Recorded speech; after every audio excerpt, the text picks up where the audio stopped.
semuanya, kami dari podcast Lika-Liku Anak Belajar. Pada episode kali ini kita akan membahas tentang realita kurikulum merdeka. Kura-kura berjalan pelan, hampir saja ingin ditabrak. Marilah kita berkenalan. Perkenalkan, nama aku Alia, nomor dari 9K, nomor presensi 1.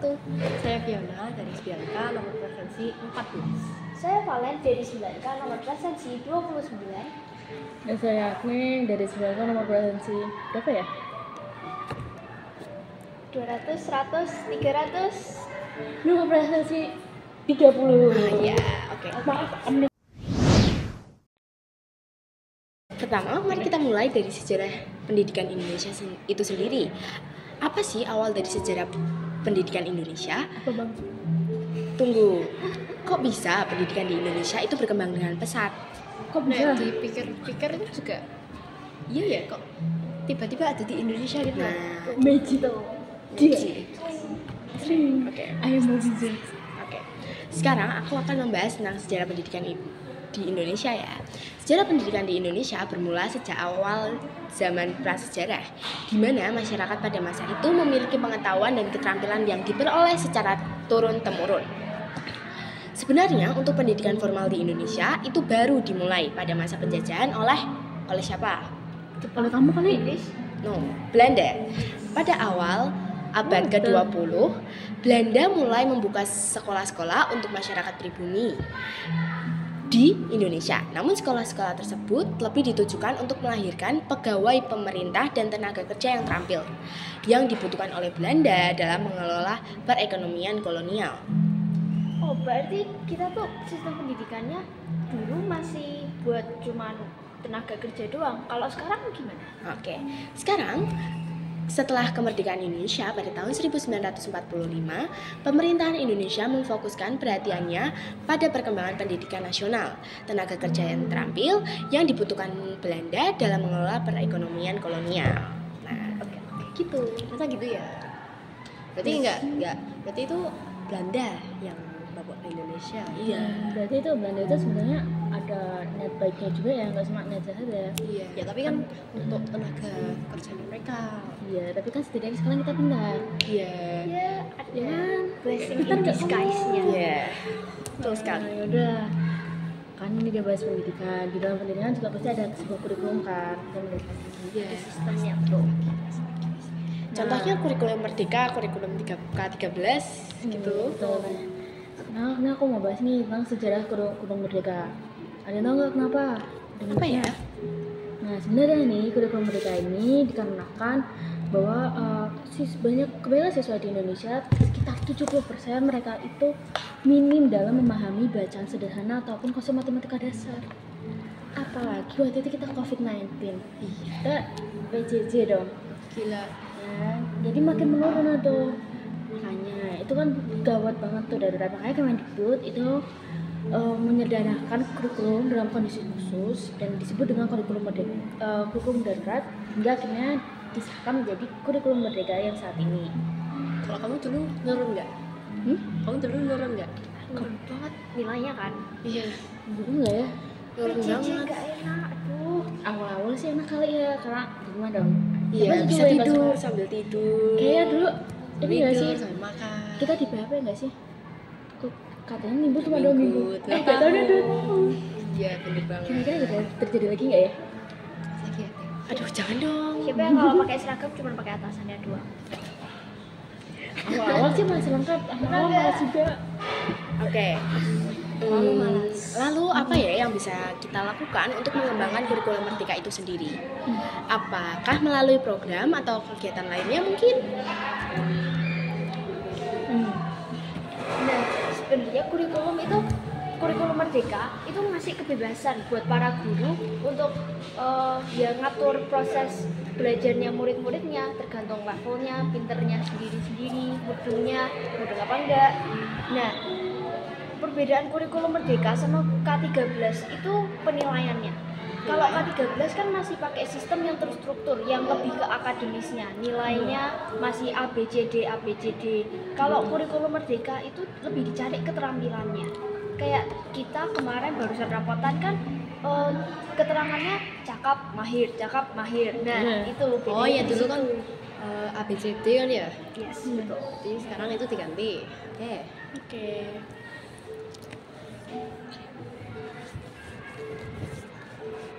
Oke. Oke, lalu apa? Tunggu, yang mana Kak? Nanti bisa di-cut. Nanti bisa di-cut. Yang mana? Atau langsung saya ini kita bakal lanjut ke ini. Jadi nggak harus kamu sih. Benar. Ini Agni, kamu nanya kenapa ya kurikulum 13 diganti? Nanya itu juga. Ada kan? Oh iya. Kenapa ya kurikulum K13 atau kurikulum 13 ini diganti dengan kurikulum merdeka? Selain yang tadi aku katakan sih. Bagus. Ya. Sebenarnya kita tuh nggak bisa ya kalau ngomong kurikulum merdeka itu 100% gantiin K13. Masih ada karakteristik-karakteristik dari K13 yang masih diterapkan, terutama angkatan kita ini kan nanggung. Iya. Angkatan terakhir masih dicampur-campur, nggak enak sih. Iya. Mungkin kan nggak enaknya karena ini kurikulum baru kali ya. Tuh. Karena kita Iya. udah terlalu nyaman dengan. Tapi kita juga nggak enaknya tuh karena ada kurikulum dicampur, kadang kan nggak cocok. Iya, bingungin gitu loh. Presentasinya banyak, ruangannya ya Iya. gitu deh. Oh, wow, gitu. Siapa coba yang malas belajar? Nggak ada. Yang mana? Nanti apa ya lalu. Lalu apa yang bisa kita lakukan untuk mengembangkan kurikulum merdeka? Apakah melalui program, proyek-proyek, atau kegiatan lainnya mungkin? Kalau di kurikulum merdeka itu mengimplementasikannya dengan proyek untuk membangun jiwa kewirausahaan. Contohnya nih di IG-nya SMA Loyola banyak tuh yang promosiin Oh, kamu Loyola ya sampai tahu gitu. wah amin. Dia amin. Amin, amin. Tuhan menyertai. LC75 yes. Siap. Nah. Laksanakan. Tuh, di IG Loyola ini tuh story-storynya banyak promosiin makanan-makanan yang jualan dari murid. Kadang ada kaos-kaos custom.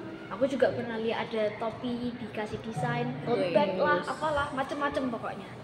Nah, kalau ya dengar dari orang-orang juga nih, teman-teman adik kelas, kakak kelas, kurikulum merdeka itu tugas presentasinya banyak banget, banyak tuh yang ngeluh. Coba mau buka komenannya IG-nya Nadine Makarim, Boleh. banyak banget kan yang komplain, aduh susah, aduh repot, aduh ganti pak. Ya, aku juga dengar katanya kurikulum merdeka itu bukan bikin merdeka, tapi malah bikin pusing gitu Yes, kan. betul. Dan itu kan tujuannya buat memberi guru kebebasan buat ngatur tahap-tahap pendidikan murid-murid masing-masing. Iya. Itu bener gak sih? Gurunya emang paham gak sih? Mungkin yang bisa dikembangkan di kurikulum merdeka yang itu ya. Oke. Di situ sih. Nah ini banyak banget nih. Coba. Oke, mungkin baca Fiona itu. bisa baca. Baca, Vi. Ayo Vi, baca. Beberapa aja lah, Vi.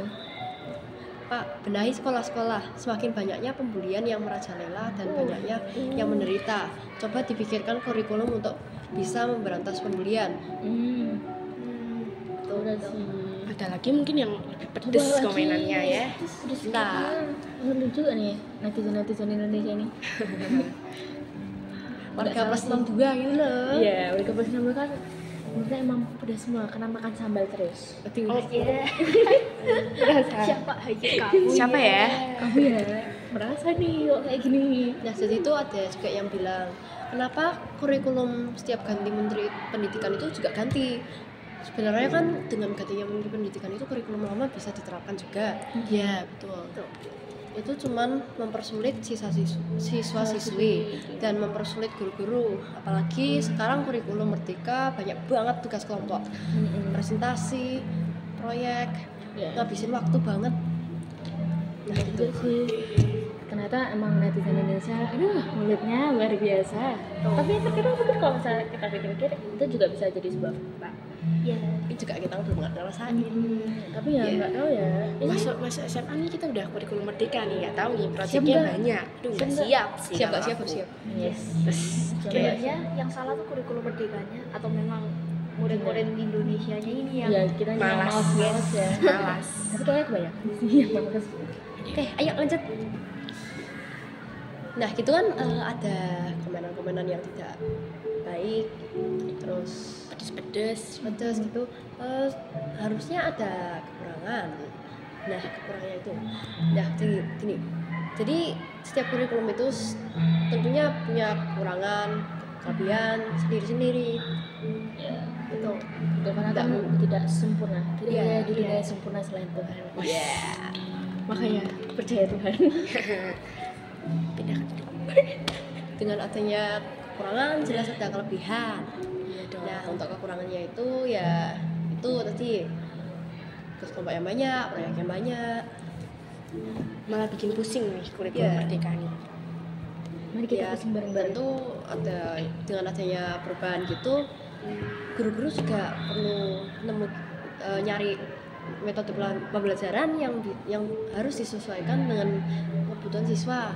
Gitu juga dengan siswa-siswa yang sebelumnya pakai kuntilas lalu jadi kurikulum merdeka. Lalu ditambah juga dengan persiapan yang jujur kurang matang ya. Iya. Kayak Karena juga tiba-tiba sih iya tiba-tiba muncul, tiba-tiba pakai. Nah, gitu. tanpa ada kejelasan. Jelas kalau persiapannya kurang matang, terus sistemnya juga belum terencana dengan baik. Kayak kalau kerja kelompok itu banyak banget, jadi materi sendirinya itu kurang masuk. Kalau sistemnya belum terencana dengan baik kan pasti eksekusinya juga kita kan sebuah berdampak. revolusi perubahan sosial budaya. Ya. Kenapa jadi masuk IPS ya? Ya nyambung IPS nih. Suka IPS kan? Enggak juga sih. Tapi kebetulan makanya gampang. Masih masuk akal. Tapi dengan kerja kelompok yang banyak banget itu materinya juga lebih sederhana sih. Tapi juga dengan materi yang bisa sederhana, kadang nggak semua materi tersampaikan. Iya betul. Betul banget. Dengan sistem baru ini juga muncul kekurangan SDM. Maksud dari ini itu guru-guru juga tentunya perlu diberikan sosialisasi biar mudeng konsepnya itu gimana, yang harus dilakukan apa. Iya. Kurikulum merdeka yang sebenarnya itu kayak apa gitu Iya. kan. Tapi Banyak tidak sih. semua guru bisa dapat materi itu karena mungkin keterbatasan waktu, keterbatasan ya biaya untuk tempat. Media, sarana, prasarana. Bisa jadi mungkin Macam-macam juga sih dari kendalanya. dalam nah itu kan kekurangannya ya. Untuk kelebihannya tentu ada. Pasti Kayak banyak yang- ya. Nah, itu yang dicari yang itunya malah. kan kita tidak boleh Kayak yang aku bilang tadi itu, materi kurikulum merdeka itu memang lebih sedikit dan sederhana. Namun kalau lebih sedikit tentunya yang harus dihafal atau pahami itu juga lebih sedikit. Jadi murid-murid lebih paham dengan materinya. Terus kayak yang aku tadi bilang juga, pembelajaran yang dikasih itu juga sesuai dengan kebutuhan siswa. Kebutuhan siswa, jadi itu kayak kita bisa lebih menerapkan di kehidupan sehari-hari gitu loh. Iya. Iya sih, kan mereka banyak banget tuh project-project kayak Iya. filmnya gitu kan. Iya kayak Makanya itu kalau nilai-nilai itu kan Pancasila juga yang harus. kalau nilai itu emang bisa masuk buat kehidupan sehari-hari, malah bikin kita lebih baik gitu loh. Iya. Benar-benar. Seperti model belajar, materi sekarang itu juga disesuaikan biar siswa nggak gampang bosen. Tentunya itu juga dibarengi dengan model belajar yang beragam. Kayak Nah, kreativitas Iya, gitu ya. betul. Sebenarnya ini juga bisa menjadi kekurangan karena guru-guru juga harus memilih model belajar yang sekiranya cocok untuk semua siswa. Jadi gurunya juga harus ikut mikir nih. Iya. Bisa kan kan sulit. gampang dia. Biar sama-sama pusing. Mungkin Biar- kalau sama anak-anak gitu game-game seneng. Tapi kalau Iya. sama remaja kan Ya. belum tahu nih. Iya, belum Seleranya tentu. beda-beda. Karena remaja itu mulai aduh Pergaulannya macam-macam. Guru-guru juga harus pintar dalam memilih metode-metode yang tepat. Kalau enggak ya materi bisa jadi banyak yang nggak paham, terus pembelajaran juga bosan banget. Itu kan malah nggak seru. Tuh ya sih. Aku juga sama sih tidur di kelas. PS. Oke. Terima kasih semuanya udah menonton, udah mendengarkan, dan mungkin podcast kali ini bisa membuat kalian lebih penasaran tentang pendidikan sistem Indonesia di selanjutnya. Kami pamit di sini. Dadah. Jangan lupa